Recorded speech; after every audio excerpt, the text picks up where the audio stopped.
की छाया में शरण जो पा गया, उसके जीवन में सुमंगल आ गया।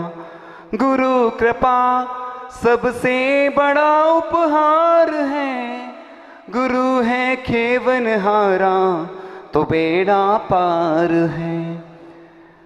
प्रेम का पावन उजाला छा गया, उसके जीवन में सुमंगल आ गया।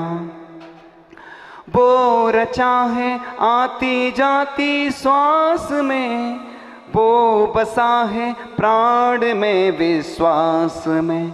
शांति सुख अमृत कोई बरसा गया, उसके जीवन में सुमंगल आ गया। हम क्या इनको हमारा ध्यान है, गुरु हैं अपने देवता श्री भगवान हैं। गुरु हैं अपने देवता श्री भगवान हैं। प्राण का पंछी बसेरा पा गया, उसके जीवन में सुमंगल आ गया। तो आचार्य भगवान हम सब पर कृपा बरसाते रहते हैं। और आचार्य जी ने जब सुना कि जो अपन वस्त्र पहनते हैं आप लोग, जिससे श्री जी का प्रक्षाल होता है, उसमें वस्त्र में मटन टैलो नाम का एक अशुद्ध पदार्थ होता है जो हिंसक पदार्थ है। और श्री जी का प्रक्षाल प्रतिदिन अभी भी पूरे भारत में हो रहा है। कई बार प्रवचन के माध्यम से सबने जाना भी है, सुना भी है, लेकिन लोगों की आदत वही होती है कि जो करते आ रहे हैं कौन बदले। अब जैसे भैया जी ने कल बताया था कि पूजन के बर्तन, महाराज जी ने भी बताया था कि स्टील के नहीं होना चाहिए, लेकिन लोग क्या करते हैं, इधर सुन लेते हैं, उस कान से निकाल देते हैं, क्योंकि आदत वही पुरानी पड़ी रहती है। और महाराज जी, पूज्य विमल सागर जी महाराज की हमेशा भावना होती है कि अच्छे पात्रों से भगवान का अभिषेक हो और पूजन के बर्तन भी अच्छे हों, और भगवान को ऐसी वस्तुएं अर्पण करें, समर्पण करें, जिससे कि हमारा पुण्य वृद्धि को प्राप्त हो। तो लगभग 10-15 जगह वो दिव्य झारी से अभिषेक और शांति धारा होने लगी। वो तो आप समझ ही गए होंगे दिव्य क्या कहलाती है वस्तु, क्योंकि ये दिव्य वस्तु पुण्य बढ़ाने वाली होती हैं। और इस प्रकार से आचार्य भगवान ने भी जब प्रेरणा दी, तो आचार्य भगवान के माध्यम से हथकरघा का भी जो उपक्रम चल रहा है, हमने जब आचार्य श्री के साथ रहे, खुद देखा है कि आचार्य भगवान हमेशा प्रेरणा देते रहते कि हिंदी भाषा को ही अपनाना है, क्योंकि ये जो अंग्रेजी भाषा है वो गुलाम बनाने वाली है, हिंदी भाषा अपनी है, मातृभाषा है। लेकिन कुछ बदलाव तो आए हैं, लेकिन फिर भी लोग वही जो पुराने ढर्रे में चलते रहते हैं। इसलिए आचार्य श्री की हमेशा भावना होती कि इंडिया नहीं भारत बोलो, क्योंकि इंडिया विदेशी शब्द है।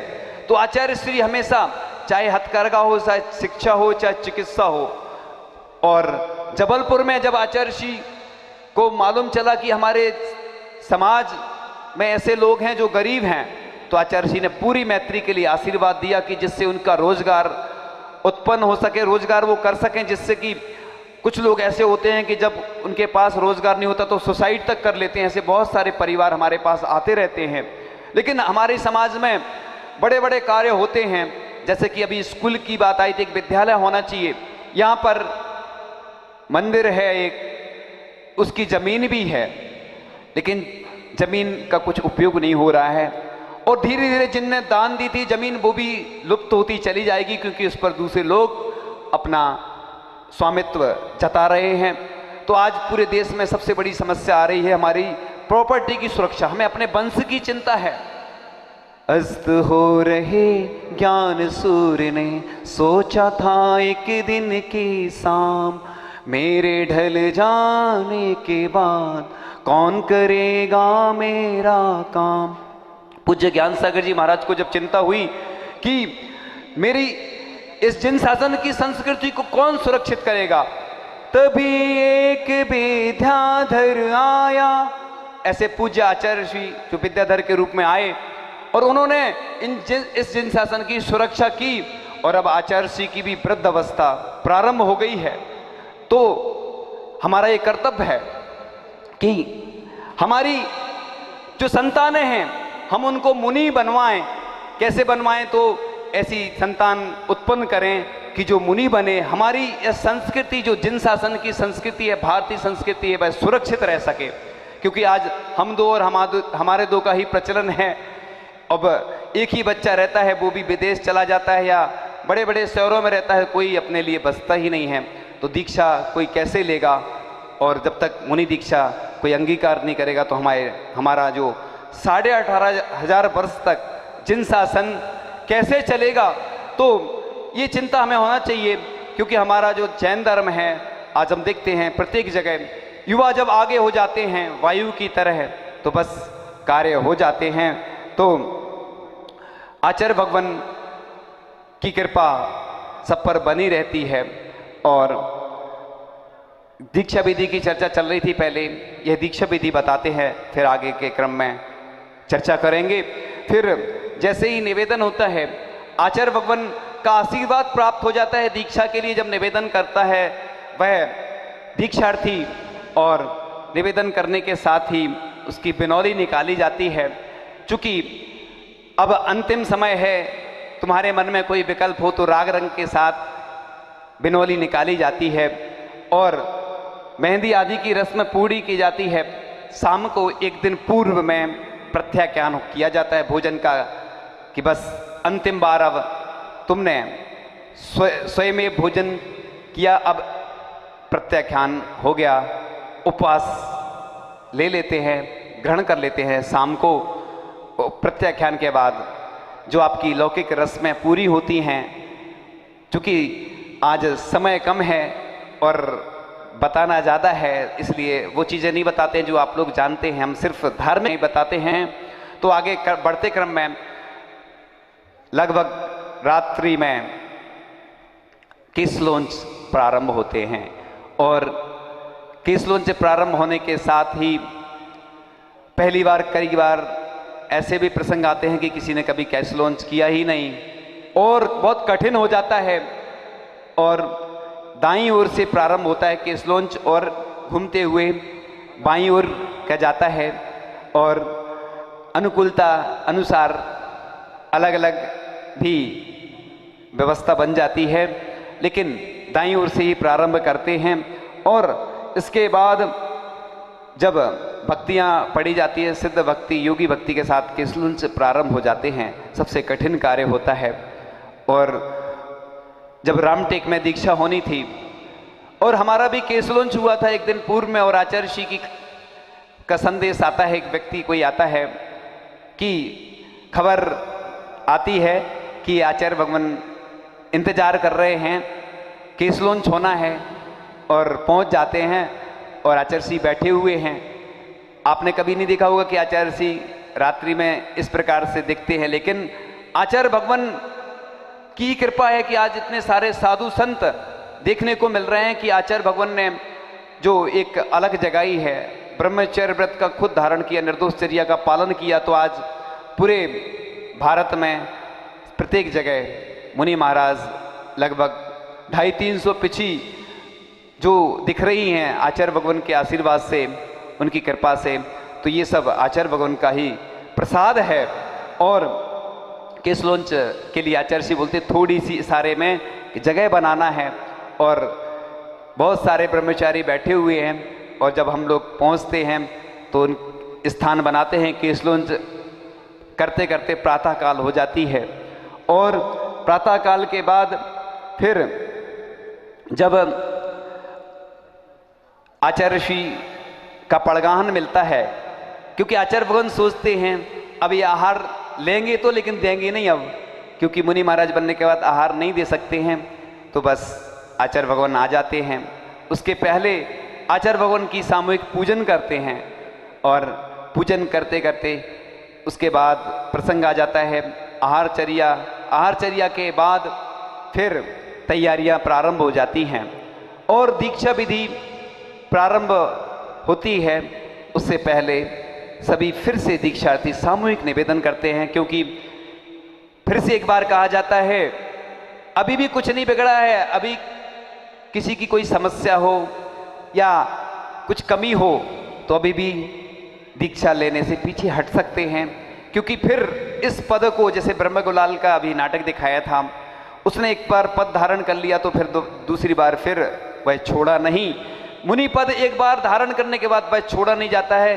किसी प्रतिकूलता या स्वास्थ्य आदि की या कोई अन्य समस्या होने के बात अलग है, वो बात अलग होती है, लेकिन एक बात पद धारण कर लिया एक बार तो बस अंतिम श्वास तक यह मुनि पद साथ में ही रहता है। इसी मुनि पद हमेशा चलता है। आचार्य पद, उपाध्याय पद तो ये पद छोड़े जाते हैं संलेखना के समय, समाधि के समय, लेकिन मुनि पद हमेशा रहता है और मुनि पद से ही मोक्ष की प्राप्ति होती है। क्योंकि आचार्य कुंद कुंद स्वामी ने लिखा है, अजीवितरण शुद्धा, आज भी रत्नात्रय से युक्त लोकांतिक देव बनकर आज भी आज मोक्ष को प्राप्त कर सकते हैं। आचार्य ऋषि की भी यही भावना है कि मैं लोकांतिक देव बनकर अति शीघ्र मोक्ष प्राप्त करूं, ऐसी आचार्य ऋषि की भावना है। क्योंकि ब्रह्म ऋषि कहा है उन्हें, ब्रह्मचर्य से रहते हैं, ब्रह्मचारी होते हैं वह। देवों में भी ब्रह्मचारी रहना कितना कठिन है। ब्रह्म ऋषि कहा है उनको, देव ऋषि, ब्रह्म ऋषि की उपाधि उनको दी है कि लोकांतिक देव ऐसे एक भव अवतारी होते हैं। आगे बढ़ते क्रम में निवेदन हो जाता है। फिर आचार्य महाराज निवेदन स्वीकार कर लेते हैं, अपनी अपनी दीक्षा की भावना भी रखते हैं सभी दीक्षार्थी, क्षमा मांगते हैं सबसे, और इसके बाद प्रारंभ होती है केशलोंच। फिर से एक केशलोंच की जो क्रिया होती है, एक जो पहले केशलोंच हुए थे, ये फिर से एक बार आचार्य भगवान भी संक्षेप में केशलोंच की विधि करते हैं और फिर गंधोदक लगाते हैं और भक्तियाँ पढ़ी जाती हैं। फिर भस्म क्षेपण और केशलोंच के बाद केशलोंच का निष्ठापन भक्ति के साथ होता है। दीक्षा की याचना की जाती है क्रम से। ये आगे पीछे भी कई बार क्रम हो सकते हैं इसमें, लेकिन फिर आचार्य श्री सिर पर श्री लिखते हैं। श्री लिखने के साथ फिर पिच्छी कमंडल, पहले इसके पहले वस्त्र का त्याग होता है। अन्य क्रियाएं भी होती हैं जो संक्षेप में ही बताते चले जा रहे हैं। और क्या नहीं, दीक्षा तो होगी अभी, तो फिर में होगी दीक्षा, पक्की है ना दीक्षा। भैया जी कह रहे दीक्षा देना पड़ेगी, तो दीक्षा तो पक्की है। तो भैया जी की भी अति शीघ्र दीक्षा हो जाए तो बहुत अच्छा रहेगा, क्योंकि भैया जी ने बहुत सारे पंचकरण करवाए हैं। भैया जी ने बहुत सारे पंचकरण करवा लिए, 108 से ज्यादा तो हो गए होंगे, हमें गिनती नहीं मालूम। तो सबसे ज्यादा पंचकरण करवा लिए आचार्य जी के सानिध्य में, और अलग से तो भैया जी की भी दीक्षा अति शीघ्र हो, हमारी तो यही भावना है। तो इसके बाद 16 संस्कार होते हैं, पिची कमंडल शास्त्र प्रदान की जाते हैं, नामकरण होता है और 16 संस्कार आरोपण होते हैं, अन्य भक्तियाँ पढ़ी जाती हैं। और इसके बाद यह दीक्षा विधि होने के बाद आचार्य महाराज और नव दीक्षित मुनि महाराज एक दूसरे को नमोस्तु करते हैं। ऐसा पहला प्रसंग आता है, क्योंकि जब दीक्षा होती है इतनी विशुद्धि रहती है, 7वां गुण स्थान हो जाता है, तो उस समय आचार्य महाराज भी नमोस्तु करते हैं शिष्यों को, नवदीक्षित शिष्यों को। ऐसा प्रसंग हर समय घटित नहीं होता है। और इसी बढ़ते क्रम में तप कल्याणक आज है और आज आपको दीक्षा देखने को मिलेगी। और हर खुशी में आचार्य भगवान के लिए कुछ पंक्तियां सुनाकर बस कुछ ही देर में विराम लेंगे। हर खुशी में आपके गीत गाता हूँ, हर गम में सिर पर हाथ पाता हूँ, आप गुरु हो, तन्हाई में आप पत्र हो, मिलन में आप छत्र हो, आप सर पर नहीं हो मेरे साथ सर्वत्र हो, आप गुरु हो, आप वृक्ष की छाया हो और नदी का जल हो, जीवन प्रभात के सूर्य आप ही मेरा बल हो, आप गुरु हो, आप मेरी हर बात हो, मेरे दिन मेरी रात हो, आप हरदम मेरे साथ हो, प्यार भरा एहसास हो, आप गुरु हो, जब मैं थकता हूँ तो आपके पास आता हूँ, हर पल आपको दिल में बसाता हूँ।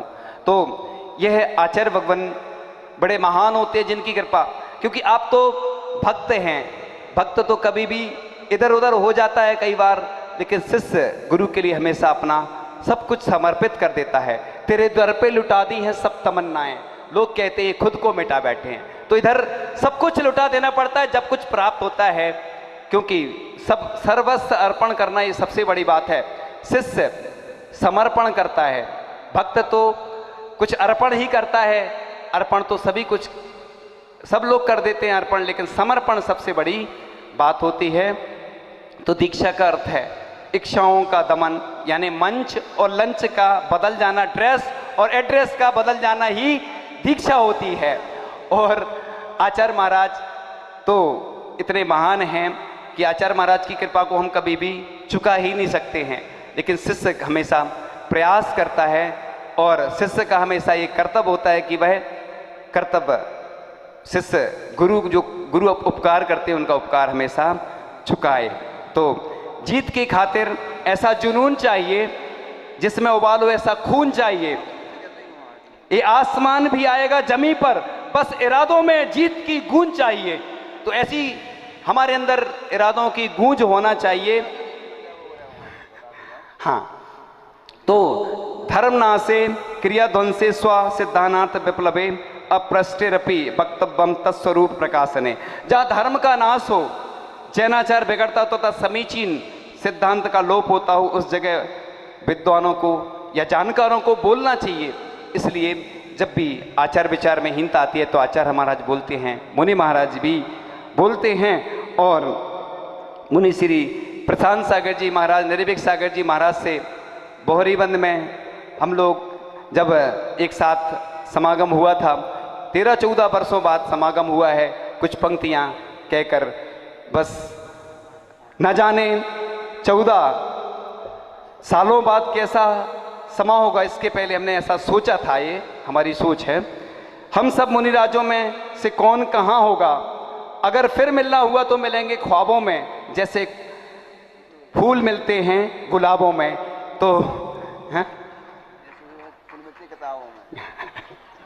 फूल मिलते हैं किताबों में। महाराज जी ने सुधार करवा दिया, क्योंकि महाराज जी कवि हैं और महाराज जी पंक्तियां भी आपके सामने सुना देते हैं। उस दिन थे नहीं महाराज जी। न सा गुरु सा कोई पहले, न कोई बाद में होगा, जिक गुरुवर का सदियों क्या युगों के बाद भी होगा। होगी चर्चा जमाने में जब भी निर्दोष चर्या की, वेद्य गुरु का नाम पहले औरों का बाद में होगा। वेद्य गुरु का नाम पहले औरों का बाद में होगा। ये पंक्तियां मुनि श्री धर्म सागर जी की बोलती हुई कलम ने लिखी हैं। वह बोलते नहीं हैं, लेकिन उनकी कलम बोलती है, और आज तक वह बोले नहीं हैं। भावना के साथ आचार्य भगवान गुरुदेव के चरणों में पंच नमस्कार मंत्र के साथ, इसी भावना के साथ आचार्य भगवान गुरुदेव शिक्षण विद्यासागर जी महामुनि राज जी की